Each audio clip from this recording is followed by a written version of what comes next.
வேட்டைக்கு மட்டும்தான் வெளியில வரும், வேடிக்கை பார்க்கறதுக்கெல்லாம் வெளியில வரும்.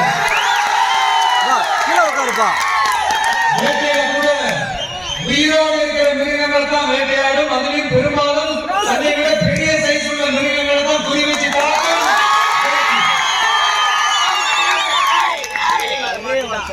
எவ்வளவு பசி இருந்தாலும் உயிர் இல்லாததை கெட்டு போனதை தொட்டு கூட பார்க்கிறது.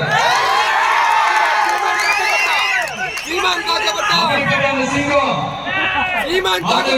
எதையும் தொடாது, தொட்டா விடாது. காட்டோட நாலு பக்கம் தன்னுடைய பகுதியை காடை வகுக்கும். அப்படியே அந்த காடையை தன்னோட கண்ட்ரோல்ல வச்சிருக்கும். சிங்கத்துக்கு கூட்டத்தோட இருக்கிறதுக்கும் தெரியும், தனியா இருக்கிறதுக்கும் தெரியும். அப்படியே தனியா வரணும்னு நினைச்சாலும் அஞ்சாம அலட்டிக்காம சும்மா கேட்டா தனியா வந்து அத்தனை பேருக்கு தண்ணி காட்டும். எப்ப எதையும் தன்னோட தனித்தன்மை இழக்கவே இழக்காது. Yes, lion is always a lion.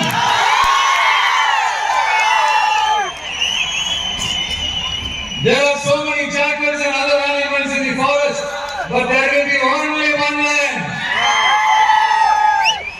And even if it is single, it will be the king of jungle. It is not only a description but also a clear declaration. சிங்கத்தை பத்தி பேசிட்டு நம்ம சிங்க குட்டிகளையும் சிங்க பெண்களையும் பத்தி நம்ம பேசணும். அவங்களை எப்படி நான் மறப்பேன்? அவங்க என்னுடைய உயிராச்சு, என் நெஞ்சில் குடியிருக்கும்.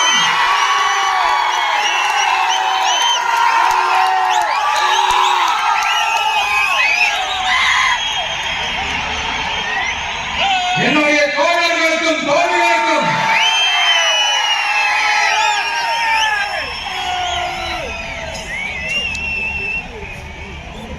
நேர்ல வர முடியாத சூழல்ல வீட்டில இருந்துகிட்டே நம்மளுடைய மாநாட்டுல நேரடி வாயிலாக கலந்துகிட்டு இருக்கிற என்னுடைய அம்மாக்கள், அக்கா தங்கைகள், அண்ணன் தம்பிகள், நண்பர்கள் அனைவருக்கும் என்னோட உயிர் வணக்கம், என்னோட உயிர் வணக்கம்.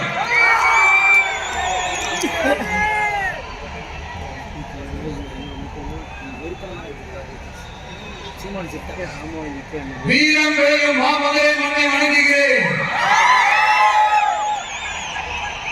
இந்த மதுரை நாளே உடனே ஞாபகத்துக்கு வருது.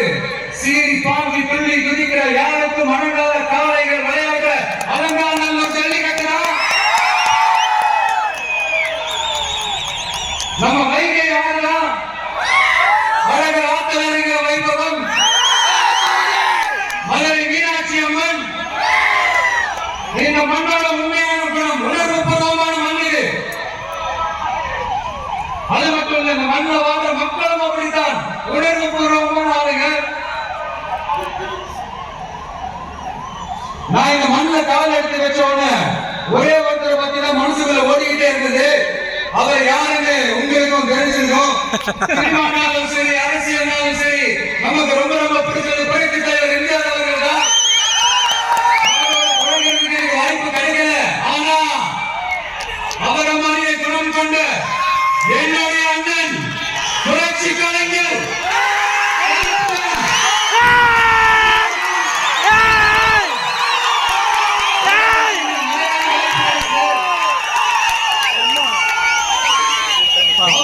மதுரை மண்ணை சேர்ந்தவர்கள். அவரை மறக்க முடியுமா? தமிழ்நாட்டு மக்கள் உணர்வுபூர்வமா உண்மையா நம்ம பக்கத்திலே நிக்கிறவங்க. அதுக்கு ஒரு மிகப்பெரிய அடையாளம் தான் மதுரை மண். நம்ம தமிழக வெற்றி கழகம் கையில் எடுத்திருக்கிற அரசியலும் அப்படித்தான். உண்மையான அரசியல், உணர்வுபூர்வமான அரசியல், நல்ல அரசியல், நல்லவர்களுக்கான அரசியல், நாட்டு மக்களுக்கான அரசியல், நல்லது மட்டுமே செய்த அரசியல்.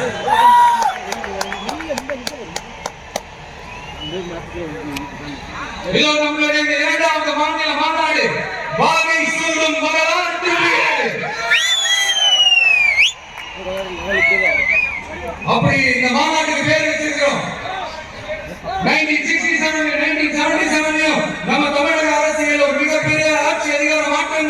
ஒண்ணு நடந்துச்சு இல்லையா? அதே மாதிரிதான் அடுத்த வருஷம் 2026 அப்படி ஒரு வரலாறு திரும்ப போகுது. நம்மளுடைய இரண்டாவது மாநில மாநாடு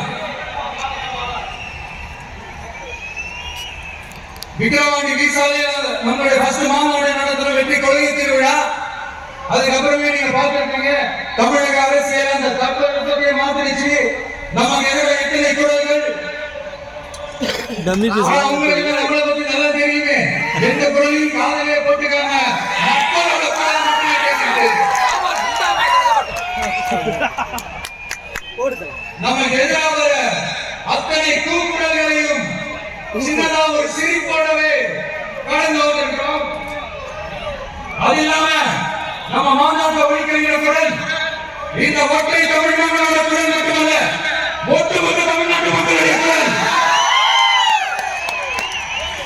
தமிழ்நாட்டில் இருக்கிற ஒவ்வொரு வீட்டிலும் நம்ம வைக்கிற குரல், ஒட்டுமொத்த உலகெங்கும் வாழும் ஒவ்வொரு தமிழ் வீட்டிலும் நம்ம குரல்.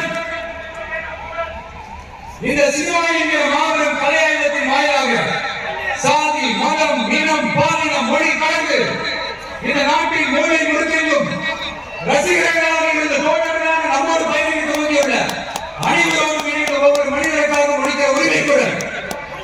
மாநில உரிமைக்காக, பெண் உரிமைக்காக, சமூக நீதிக்காக, சமநீதிக்காக, மதச்சார்பின்மைக்காக உண்மையா முடிக்கிற குரல். அதனால் இந்த குரலுக்கு எதிராக இன்னும் இன்னும் எத்தனை கூக்குரல்கள் வந்தாலும் ஓங்கி ஒடுக்குமே தவிர ஒரு நாள் போயவே போயாது. It is an unstoppable voice, an unstoppable force.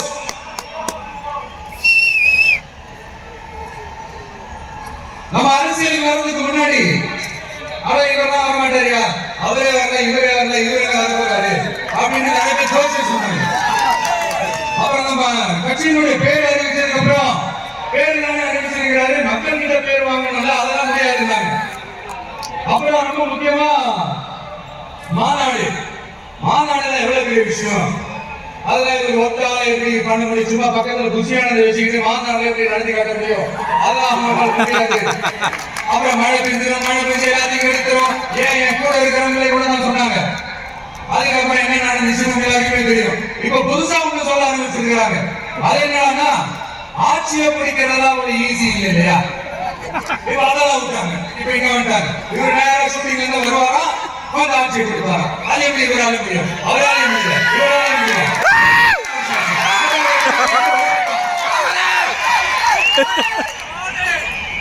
இன்னொரு பக்கம் கூட்டாங்க ஓகேனா, அது எப்படி ஓட்டாங்க வரும்.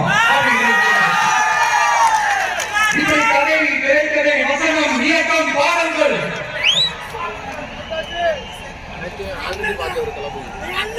அதனால இந்த அரசியல் ஆய்வாளர்களுக்கு நான் சொல்றதெல்லாம் ஒண்ணு நல்லா கேட்டுக்கங்க. இந்த விஜய் இந்த பல லட்சம் பேர் கூட்டத்தில் மட்டுமே இருக்கிறாரு அப்படின்னு மட்டும் தப்பு நீங்க பார்த்தாதீங்க. ஏன்னா நம்மளுடைய கூட்டம் வெறும் ஓட்டா மட்டும் இல்லைங்க, வரப்பாடு பேரில் மக்கள் விரோத ஆட்சியாளர்களுக்கு நாம எப்ப வேட்டா நம்ம கோட்டைக்கு அனுப்பப்போற ரூட்டா இருக்க சீக்கிரமாவே தெரிஞ்சுப்பீங்க. ஏன்னா கோடிக்கணக்கானவங்களோட ஹார்ட்லையும் வீட்லையும் ஏற்கனவே ஆல்ரெடி உணர்வா நம்மளுடைய கணக்கான மக்களோட மட்டும்தான். நாம யாரு நம்மளுக்கு தெரியும், அவங்க யாரு நமக்கு தெரியும். நாமளும் நம்ம மக்களும் எப்படி இருக்கிறோம் எது எங்களுக்கு நல்லாவே தெரியும். இருந்தாலும் இந்த விஜய் எதுக்குமா வந்திருக்கிறாரு, இவர் என்ன புதுசா என்ன திட்டம் சொல்றாரு அப்படிங்கிற நிறைய கேள்விகள் இந்த சொல்ற தெரிஞ்சுக்காங்க. பெண்கள் மற்றும் வயசானவர்களோட பாதுகாப்பு தான் நம்ம பிரயாரிட்டியே. அடுத்து இளைஞர்கள், உழவர்கள், உழைப்பாளர்கள், நெசவாளர்கள், மீனவர்கள், ஆதரவற்ற முதியோர்கள், மாற்றுத்திறனாளிகள், மூன்றாம் பாலினத்தவர்கள், இன்னும் நீங்க யாருக்கெல்லாம் கவர்மெண்டோட ஒரு ஸ்பெஷல் அட்மிஷன் தேவையோ அவங்க எல்லாருக்குமான ஒரு கவர்மெண்ட் அமைக்கிறது தான் நம்ம இலக்கு. நான் ஏற்கனவே சொன்னதுதான் நான் திரும்பவும் சொல்றேன். நம்மளுடைய தமிழக வெற்றி கழகம் ஏதோ அரசியல் ஆதாயத்துக்காக தொடர்புடைய கட்சியெல்லாம் கிடையாதுங்க. கொள்கை கோட்பாடுகளோடு தந்தை பெரியார், பெருந்தலைவர் காமராஜர், அண்ணல் அம்பேத்கர், வீரமங்க வேலுநாச்சியார், மக்கள் சேவகர் அண்ணா நம்மளுடைய 5 கொள்கை தலைவர்களோட வழிகாட்டுதல்களோடு தொடங்கப்பட்ட கட்சி. நம்ம ஸ்டாண்ட்ல நாம எப்பவுமே ஸ்ட்ராங்கா தான் இருக்கிறோம். அதுல எந்த மாற்றத்துக்கோ எந்த சமரசத்துக்கோ துளி கூட இடமில்லை. நம்மளுடைய ஒரே கொள்கை எதிரி பாஜக தான். நம்மளுடைய ஒரே அரசியல் எதிரி திமுக தான். நம்மளுடைய ஒரே கொள்கை எதிரி பாஜக. நம்மளுடைய ஒரே அரசியல் எதிரி ஏதோ அண்டர்கிரவுண்ட் ஆதாயத்துக்காக டீல் போட்டுக்கிட்டு டீல் பேசிக்கிட்டு இந்த அலையன்ஸ் வச்சுக்கிட்டு இந்த ஊரை ஏமாத்துற கட்சியெல்லாம் நம்ம டிவிக்கு கிடையாதுங்க. மாபெரும் பெண்கள் சக்தி நம்மளோட இருக்கிறாங்க. மாபெரும் இளைஞர்கள் சக்தி நம்மளோட இருக்கிறாங்க. ஒட்டுமொத்த தமிழ்நாட்டு மக்களுடைய சக்தி நம்மளோட இருக்கிறாங்க. அப்படி இருக்கும்போது இந்தியாவில் இருக்கிற எல்லா ஸ்டேட்லையும் வாழ்ற நம்ம தமிழ் ஜனங்கள் மட்டும் இல்ல, உலகம் பூரா 100க்கும் மேலான நாடுகள வாழ்ற நம்ம தாய் தமிழ் உறவுகள் எல்லாருமே என்ன விஜய் தளபதி விஜய் இல்லைன்னா விஜய் தளபதி இப்படி சொந்தம் கொண்டாடுற கோடிக்கணக்கான நம்மளோட அன்பு வாசியம் நம்மளோட இருக்கும்போது இவங்க எல்லாருமே நம்மளோட இருக்கும்போது எதுக்குங்க இந்த பாசிச பாஜகவோட நேரடி கூட்டணியில மறைமுக கூட்டணியில உலக வச்சுக்க நாம என்ன உலகமாக ஊழல் வச்சேன்.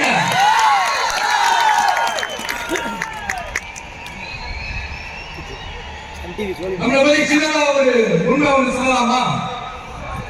என்னடா இவரே வாயால சொல்ல வேண்டிய யாரும் தவற நினைச்சுக்கிறா? ஏன்னா இது ஒரு விதத்துல ஒரு ஃபேக்டும் கூட, அதனாலதான் நான் சொல்லணும்னு ஆசைப்படுறேன். நாம யார் தெரியுங்க? நம்ம எல்லாருமே சொல்றேன், நாம யாரும் தெரியுங்க? இந்தியாவின் மாபெரும் மக்கள் சக்தி கொண்ட ஒரு மகத்தான வெகுஜன மக்கள் படை.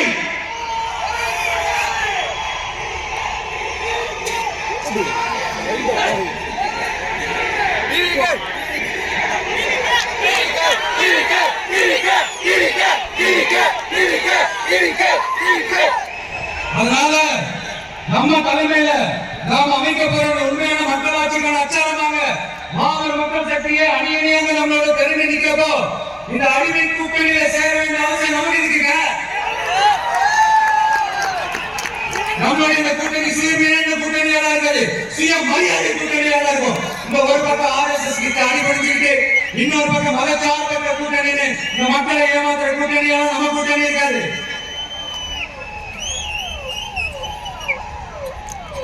நான் இப்ப சொல்றேன், நம்மளை நம்பி வரவங்களுக்கு ஆட்சியிலும் அதிகாரத்தையும் உறுதியாக பங்களிப்பு செய்யப்படும். உடனே இந்த கேள்விகள்லாம் வரும். அவ யாரு கூட்டணி, யார் வரா, யாரு வரா, இந்த கேள்விகள்லாம் வரும். இந்த கேள்விகளுக்கு ஒரே ஒரு பதில் தான், சஸ்பென்ஸை சஞ்சாரம் செய்யுங்க. ஆனா ஒண்ணு, 2026ல 2 பேருக்கு நடுவுல தான் போட்டியே. ஒன்னு TDK, இன்னொன்னு DMK. இந்த போட்டி எப்படி இருக்க போதுன்னா, இந்த அலையன்ஸ் வச்சு எப்படியாவது நம்ம வச்சிடலாம். இந்த பழைய மேத்தமேட்டிக்ஸ், அரித்மெட்டிக்ஸ் இதெல்லாம் வச்சு எப்படியாவது நம்ம தப்பிடலாம் அப்படின்னு நினைக்கிறவங்களோட அந்த கனவு ஒரு நாளும் ஏற்படாது. சரி, இப்ப நம்ம வேற ஒரு ஏரியாவுக்கு கொண்டு வருவோம். அடுத்து யாரும் தெரியலையே. எதிர்காலம்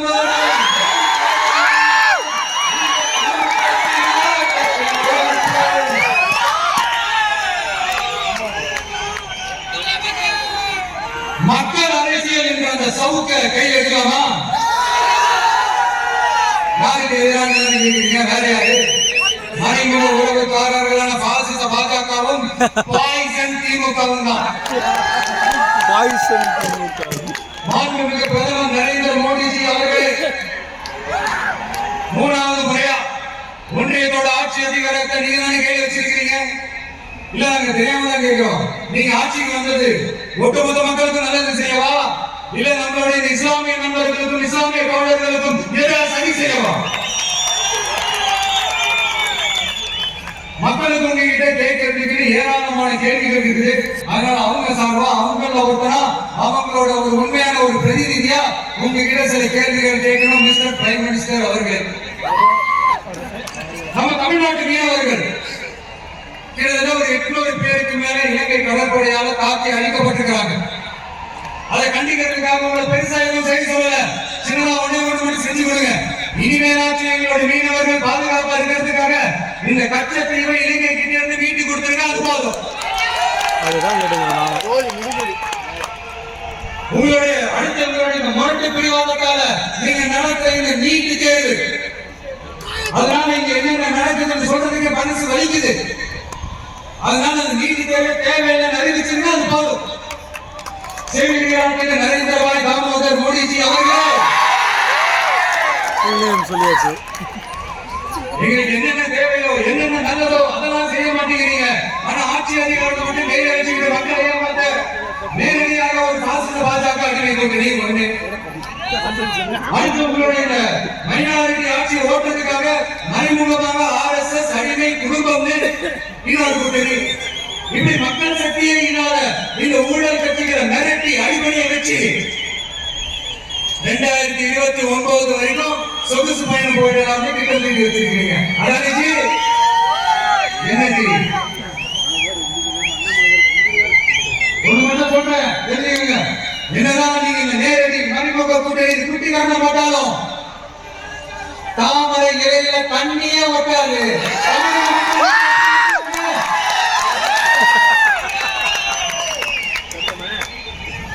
இங்க ஒரு MP சீட்டு கூட தரலன்றதுக்காக தமிழ்நாட்டுக்கும் தமிழ்நாட்டு மக்களுக்கும் எதுவுமே செய்யாம ஓரவஞ்சனை செய்யுது ஒன்றிய பாஜக அரசு.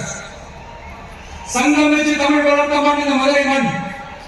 அதனால இங்க இந்த கீழடியில கிடைச்ச ஆதாரங்களை எல்லாம் மறைச்சிட்டு எங்க நாகரிகத்தையும் எங்க வரலாறையும் அழிக்கிறதுக்காக உள்ளடி வேலை செய்யலாம்னு நினைக்கிறீங்க. தமிழ்நாட்டை தொட்ட என்ன நடக்கும் பல உதாரணங்கள் இருக்குது. அதனால இதையெல்லாம் மறைச்சிட்டு எங்க மக்களை ஏமாத்திக்கலாம்னு மட்டும் நினைக்காதீங்க. மத நல்லிணக்கத்திற்கு பேர் பெற்ற இந்த மதுரை மண்ணிலிருந்து சொல்றேன், உங்க எண்ணம் ஒரு காலம் கிடையாது.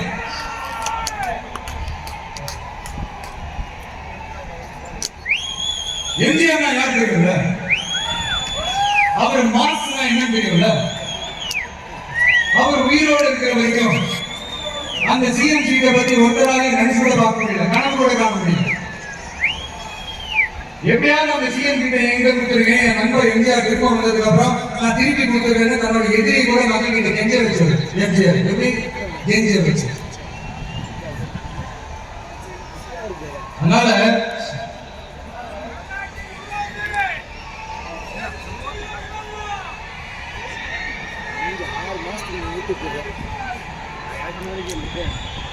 எதிர்கட்சிக்கும் கொஞ்சமா புரியாது.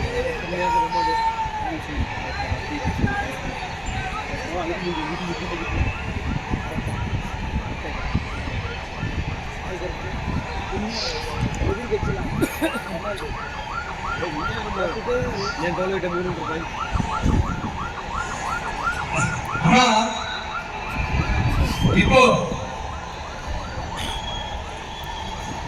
அவர் ஆரம்பிச்ச அந்த கட்சியை, எம்ஜிஆர் அவர்கள் ஆரம்பிச்ச அந்த கட்சியை கட்டி காக்கிறது யாரு? நீங்க அந்த கட்சி எப்படி இருக்குது அதை நான் சொல்லி உங்களுக்கு தெரியுமா? அப்பாவி தொண்டர்கள் அதை வெளியில சொல்ல முடியாம வேதனையில தவிக்கிறாங்க. 2026 சட்டமன்ற தேர்தலில் யாருக்கு ஓட்டு போடணும், எப்படிப்பட்ட ஆட்சி அமையணும்னு அந்த அப்படிப்பட்ட அந்த தொண்டர்களுக்கு நம்ம நல்லாவே தெரியும். அதனால என்ன வேஷம் போட்டு பாஜக எங்க தமிழ்நாட்டுக்குள்ள வந்தாலும் அவங்க வெற்றி எல்லாம் நீங்க வேலைக்கே ஆகாது. இப்படி பொருந்தா கூட்டணியா இந்த பாஜக கூட்டணி இருக்கிறதுனால இப்ப ஆட்சியில இருக்கிற இந்த வெற்றி பெற திறம்பட மாடல் திமுக என்ன செய்து தெரியும்ல, பாஜகவோட உள்ளுக்குள்ள ஒரு உறவு ஒண்ணு வச்சுக்கிட்டு வெளியில எதிர்க்கிற மாதிரி அப்படி எதிர்க்கிற மாதிரி ஒரு டிராமா ஒண்ணு பண்ணிட்டு எதிர்கட்சியாக போக முடியுது பதில் கொடுக்குறது, ஆளுங்கட்சியாக வாங்க முடியுது வடைபிடிச்சுக்கிட்டு கும்பிடு போடுறது. இது மட்டுமா? ஒரு ரைடு வந்துட்டா போதும், இது வரைக்கும் போகாத ஒரு மீட்டிங் அதை காரணம் காட்டி டெல்லிக்கு போகுது, அங்க ஒரு சீக்கிரம் மீட்டிங் நடந்தது. நல்லா பண்ண மக்களே, அந்த மீட்டிங் அப்புறம் இஷ்யூ அப்படியே காணாம இருக்குமே. அதேதான் ஸ்டாலின் அங்கிள்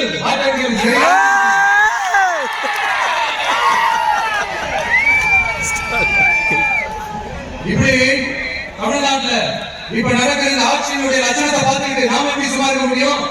ஒரு தவறு செய்தால் அதை தெரிந்து செய்தால் அவர் கபட நாடக மு.க. ஸ்டாலின் அன்பிலாக இருந்தாலும்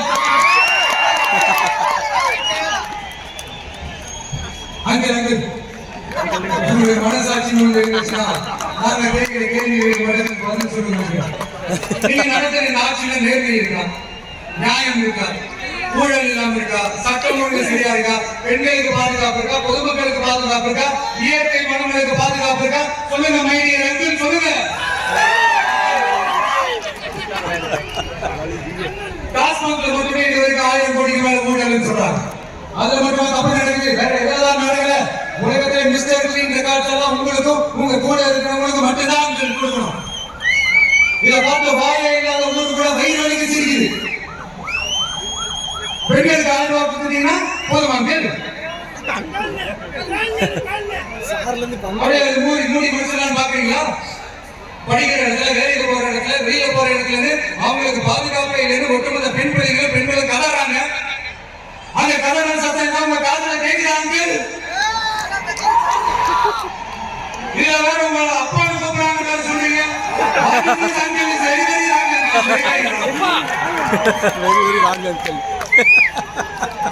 பெண்களுக்கு மட்டுமா பொய் வாக்குறுதி கொடுத்து ஏமாத்துறீங்க? அரசு ஊழியர்கள், ஆசிரியர்களை ஏமாத்துறீங்க, விவசாயிகளை ஏமாத்துறீங்க, பரந்தூர்ல பாதிக்க வராதுன்னு சொல்லி ஏமாத்துறீங்க, மீனவர்களை ஏமாத்துறீங்க, போதைப் பொருள் கலாச்சாரத்தை ஒழிக்காம ஏமாத்துறீங்க. ஐயோ ஐயோ ஐயோ, வெரி கஷ்டம், வெரி கஷ்டம். எப்படி எந்த பதிலும் நடப்பதில்லை. ஏன்னா இருந்தாதானே இப்ப ஆட்சியில இருக்கிற நம்மளுடைய அக்கறையில் பதில் சொல்றது இருக்கோம். மக்களை நீங்க சொல்லுங்க, நீங்க உண்மையை சொல்லுங்க. செய்வோம் செய்வோம் செய்வோம் செய்வோம்னு சொன்னாங்களே, சொன்னதெல்லாம் செஞ்சாங்களா? சொன்னதெல்லாம் செஞ்சாங்களா? சத்தமா சத்தமா மைடியர் அங்கிள், மக்களோட சத்தம் கேட்கிறா? சாதாரணமான முழக்கம் தான். கூடிய சீக்கிரம் மக்களை போய் சந்திக்க போறேன், அவங்களோட மனசு விட்டு பேச போறேன். அதுக்கப்புறம் இந்த சாதாரணமான முழக்கம் இடி முழக்கமா மாறும். அப்போது நிக்காது. அந்த இடி முழக்கம் தமிழ்நாட்டோட போர் முழக்கமா மாறும். அந்த போர் முழக்கம் ஒரு நிமிஷம் கூட தூங்க விடாது. நடக்குறாங்க. என்னடா இவங்க இவ்வளவு ஸ்ட்ராங்கா சொல்றான்னு பாக்குறீங்களா? எல்லாரும் கட்சி ஆரம்பிச்சதுக்கு அப்புறம் தான் ஒவ்வொரு வீட்டுக்குள்ளேயும் போறதுக்கு ட்ரை பண்ணுவாங்க. ஆனா நாங்க அப்படி இல்லை. ஒவ்வொரு வீட்டுக்குள்ளேயும் போனதுக்கு அப்புறம் தான் கட்சியே.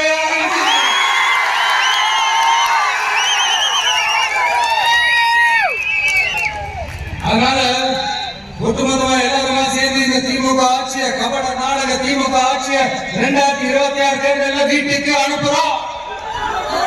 வீட்டுக்கு அனுப்புறோம். என்ன நண்பா, சரிதானே? என்ன நன்றி செய்வீர்கள்? இப்போ உங்களுக்கு சின்னதா ஒரு சர்ப்ரைஸ். நம்ம கட்சியினுடைய வேட்பாளர் பட்டியலை இப்ப அறிவிக்க போறோம். மதுரை கிழக்கு வேட்பாளர் விஜய்.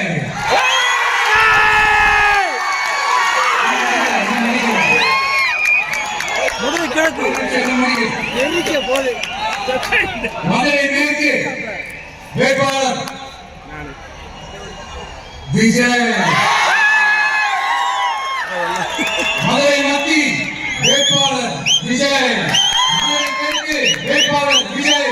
மதுரை வடக்கு வேட்பாளர் விஜய். மேலூர் விஜய். சோழவந்தான் விஜய். திருப்பரங்குன்றம் விஜய். திருமங்கலம் விஜய்.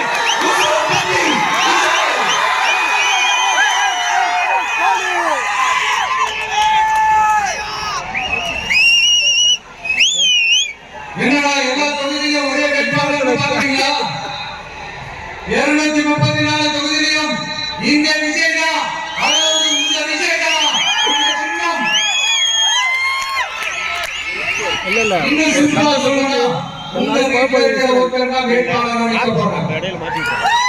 மதுரை வீடியோவா ஓட்டி கிடப்பாங்க. நாளைக்கு தெரியும், காலையில தெரியும். இந்த முகத்துக்காக நீங்க ஓட்டு போட்டீங்கன்னா உங்க வீட்டில் இருக்கிற உங்களுடைய வேட்பாளர் ஜெயிச்ச மாதிரி. என்னடா ஏதோ ஓவரா சொல்றாரு நினைக்க வேண்டாம். பிராக்டிகலா அப்படிதான் இருக்கும், அப்படிதான் இருக்கணும். நீங்களும் அப்படிதான் நினைப்பீங்கன்னு நான் நம்புறேன். ஏன்னா இது நம்மளை விட நம்ம எதிரிகளுக்கு இன்னும் நல்லாவே தெரியும். அதனால எல்லாம் இந்த அதிகார பலம் எல்லாத்தையும் தூக்கிட்டு வந்துருவாங்க. வரட்டும், பாத்துக்கலாம். TVK will take it, TVK will beat it, TVK will compete with it, and TVK will conquer it, TVK will conquer it.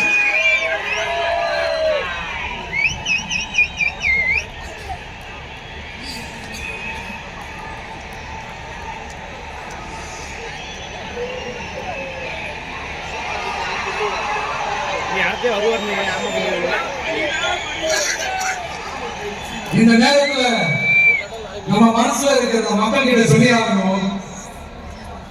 Thoothukudi ஸ்னோலினோட அம்மா என்ன அவங்களோட தம்பி, இன்னும் அவங்க பொண்ணுக்கு நான் தாய் மாமன்னு சொன்னாங்க. அந்த அக்காவோட குழந்தைக்கு மட்டும் இல்லைங்க, என்ன அண்ணனா தம்பியா நினைக்கிற தமிழ்நாட்டில் இருக்கிற என்னோட எல்லா சகோதரிகளின் குழந்தைகளுக்கும் நான் இன்னைக்கு மட்டும் இல்ல, என்னைக்குமே ஒரு தாய் மாமனா தான். நீங்க எல்லாரும் என்னுடைய ரத்த உறவு, கூட பிறந்த பொறுப்பு. என் வீட்டு ரேஷன் கார்டுல உங்க பேர் இல்லாம இருக்கலாம், உங்க வீட்டு ரேஷன் கார்டுல என் பேர் இல்லாம இருக்கலாம். ஆனா நாம எல்லாரும் ஒண்ணுதான், உறவுதான். நமக்கு இடையே எந்த அரசியலும் உள்ள நுழையவே முடியாது. என்கிட்ட இருக்க உங்களையும் உங்ககிட்ட இருந்து என்னையும் எந்த சக்தியாலும் பிரிக்கவே முடியாது. அப்புறம் நான் ஒன்னும் இந்த மார்க்கெட் போனதுக்கு அப்புறம் ரிட்டையர் ஆனதுக்கு அப்புறம்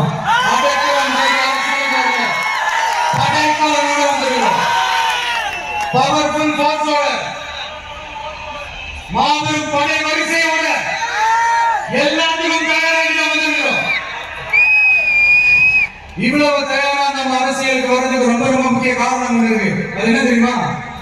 நன்றி கடன், நன்றி கடன், நன்றி கடன். கிட்டத்தட்ட ஒரு 30 வருஷத்துக்கு மேல நீங்க தான், நம்ம மக்கள் தான் எங்களோட நிக்கிறீங்க, எனக்காக நிக்கிறீங்க, என்னை தாக்கி பிடிக்கிறீங்க, மனசுல ஏந்தி பிடிக்கிறீங்க, தாய் அன்போட மடியில ஏந்திக்கிறீங்க. உண்மையை சொல்றா வேற யாரை விடவும் எனக்கு நன்மையும் ஆதரவையும் கொடுத்திருக்கிறீங்க, என் மேல உயிரை வச்சிருக்கிறீங்க, உங்க வீட்டுல ஒருத்தனாவே ஆக்கிட்டீங்க. நீங்க எனக்கு கடவுள் கொடுத்தா வரம்.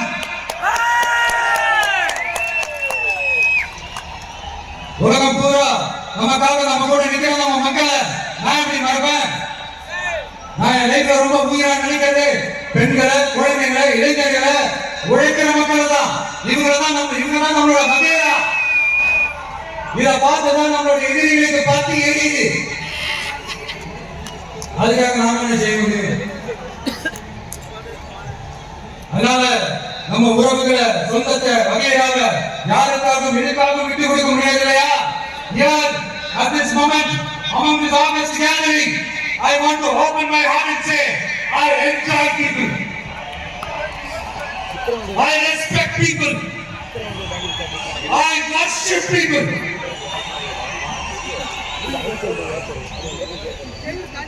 சரிப்பா, இவ்வளவு செஞ்சு நம்ம மக்களுக்கு நன்றி கேட்டனா உன்னால முழுமையா செலுத்த முடியுமான்னு கேட்டா சத்தியமா சொல்றேன், என்னால முடியாது.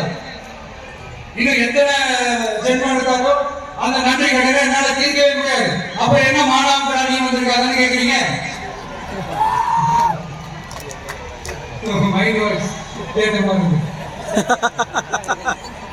வாழ்நாள் முழுக்க உங்க மக்களுக்காக ஆதரவா துணையா நிக்கிறது தவிர, அவங்களுக்காக உழைக்கிறது தவிர எனக்கு வேற எந்த எண்ணமும் இல்ல. எனக்கு இப்ப வேற வேலையே இல்லை. வேலையே என் கடன் நீ என் மக்களுக்கு பணி செய்து கிடைப்பது. இப்பயா ஹாட் யதார்த்தமா பேசிய பழகிட்டோம். இதுக்கு மேலே எனக்கு மக்களுக்கும் இடையே இருக்கிற உறவை பத்தி நான் பேச ஆரம்பிச்சேன்னா ஒரு மாதிரி எமோஷனல் ஆகிடும். கண்ட்ரோல் பண்றது ரொம்ப கஷ்டம். அதனால என்ன மனசார நேசிக்கிற நம்ம மக்களுக்கு ஒன்றே ஒன்று சொல்றேன், இந்த விஜய் உங்க விஜய் உங்களுக்கான விஜய், உங்களுக்காக மட்டுமே இருக்கிற விஜய். உங்க கூட நிக்க, உங்களுக்காக நிக்க, உண்மையா நிக்க, உணர்வோட நிக்க, உறுதியா நிக்க, உங்க கூட பேச, உங்களுக்காக பேச, உண்மையா பேச, உணர்வோட பேச, உறுதியா பேச, உங்களுக்காக சேவை செய்ய உங்க விஜய். நான்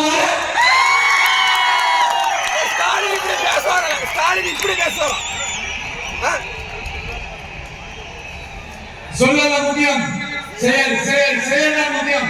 செய்கிறோம் சும்மா சிறப்பா இருக்கணும். ஆட்சிக்கு வந்தா சும்மா அது செய்யறேன், இது செய்யறேன், நல்லது செய்யறேன், உருட்டுவேன், போட்டுவேன், அதான் கிடையாது. செய்யறதுக்கு நல்லது செய்யறதுக்கு நல்லது செய்யறதுக்கு மட்டும்தான் இந்த விஜய். அப்புறம் ஒரு அரசியல் தலைவன் அவன் சினிமாக்காரனா நல்லவனா கெட்டவனா இதெல்லாம் தாண்டி அவன் உண்மையானவனா, அதுதான் ரொம்ப ரொம்ப முக்கியம். இது சம்பந்தமா ஒரு குட்டி கதை ஒன்று சொல்றேன்.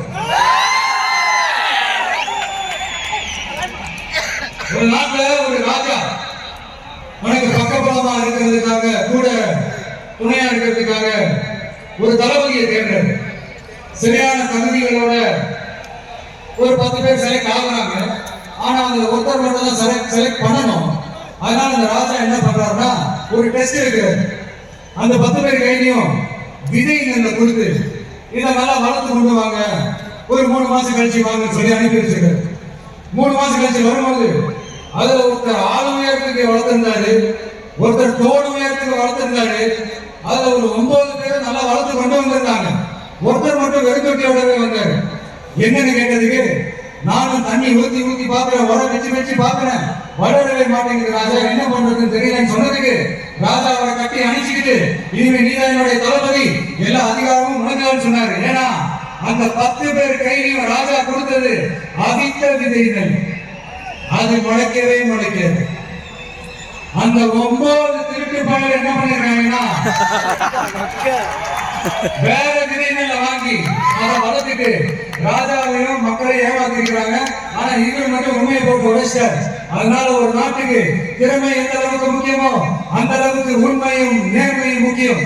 இப்போ நீங்க எல்லாரும் தான் அந்த ராஜா. நீங்க தேர்ந்தெடுக்க போற அந்த தளபதி